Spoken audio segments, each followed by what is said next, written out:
The 1960s, a decade that revolutionized music forever. While giants like the Beatles and the Rolling Stones continued to dominate our collective memory, countless incredible bands who once topped the charts have mysteriously faded into obscurity. Today, we're shining a spotlight on those forgotten heroes, the innovative, groundbreaking artists who helped define an era, only to disappear from mainstream consciousness. These are the hidden gems of the 1960s, bands whose creative brilliance deserves to be rediscovered. Before there were supergroups, there were the Hollies, masters of tight, soaring harmonies and polished pop rock perfection.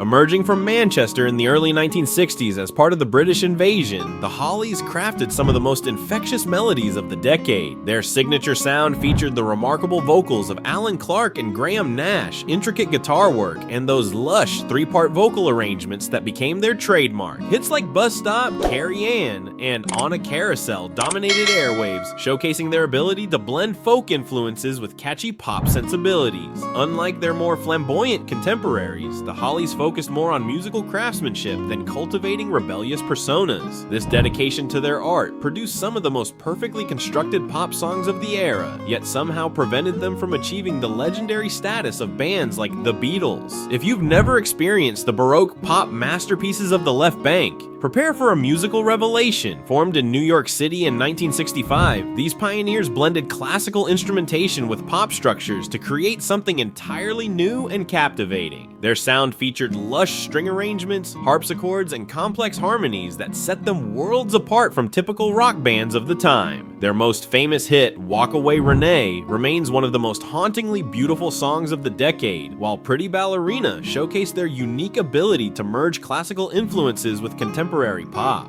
Though internal conflicts between songwriter Michael Brown and vocalist Steve Martin Caro hampered their longevity, the left bank's innovative approach to composition influenced countless artists, including the Beatles during their more experimental periods. At the height of the psychedelic movement, Strawberry Alarm Clock emerged from Los Angeles with dreamlike soundscapes that perfectly captured the trippy essence of 1967's Summer of Love. Their name alone evokes the kaleidoscopic spirit of the era. While often remembered solely for their chart-topping hit, Incense and Peppermints, the band created a rich catalog of psychedelic gems that deserve recognition.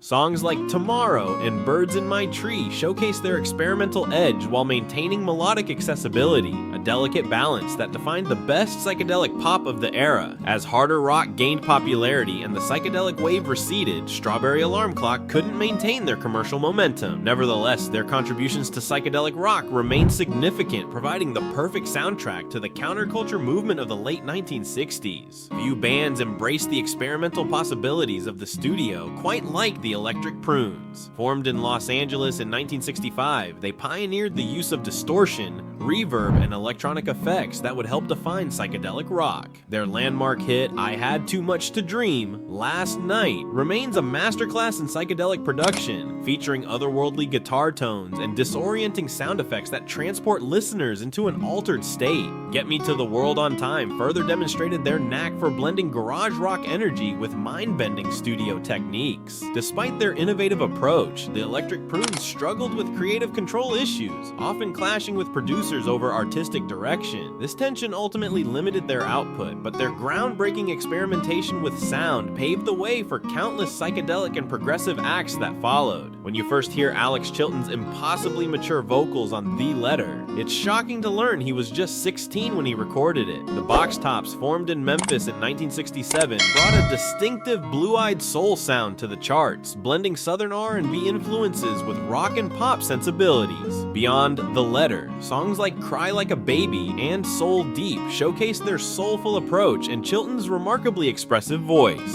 Their Memphis roots gave them an authentic connection to the soul tradition that many other white bands of the era lacked. When Chilton departed in 1970, later forming the influential cult band Big Star, the Box Tops' most successful chapter came to an end. Their soulful pop approach became less fashionable as harder rock gained dominance, but their best recordings remain timeless examples of blue-eyed soul at its finest. Few bands combined musical talent with theatrical showmanship quite like Paul Revere and the Raiders. Known for their revolutionary war-themed costumes and high-energy performances, this American band delivered some of the most infectious garage garage rock songs of the decade. Frequent television appearances, particularly on Dick Clark's Where the Action Is, made them household names, while hits like Kicks, Hungry, and Good Thing demonstrated their musical chops. Lead singer Mark Lindsay's powerful vocals and the band's tight instrumentation belied their sometimes campy image. Unfortunately, their theatrical presentation and television presence led many critics to dismiss them as mere entertainers rather than serious musicians. As psychedelia and harder rock gained prominence, their polished garage rock sound began to feel passé. Nevertheless, the Raiders' best work stands as some of the most energetic and well-crafted rock of the era. Few groups mastered vocal harmonies quite like the Association. Formed in California in 1965, they created pristine sunshine pop characterized by complex vocal arrangements and polished production values. Their impressive string of hits included Cherish, Windy, and Never My Love, songs that remained staples on radio for decades. The Association's ability to blend folk rock influences with sophisticated pop arrangements made them one of the defining sounds of mid-60s radio. As the decade progressed and rock music embraced harder edges and more experimental approaches, the Association's polished sound fell out of fashion. Their clean-cut image also positioned them outside the counterculture movement that was increasingly defining rock music. Still, their melodic craftsmanship and stunning vocal harmonies continued to influence harmony-focused groups to this day. Perhaps no band deserves rediscovery more than the Zombies. Formed in St. Albans, England in 1961, they created some of the most sophisticated and timeless music of the British invasion, blending jazz-influenced chord progressions with Baroque pop arrangements. Rod Argent's haunting keyboard work and Colin Blunstone's breathy, distinctive vocals gave hits like She's Not There and Tell Her No an unmistakable sound.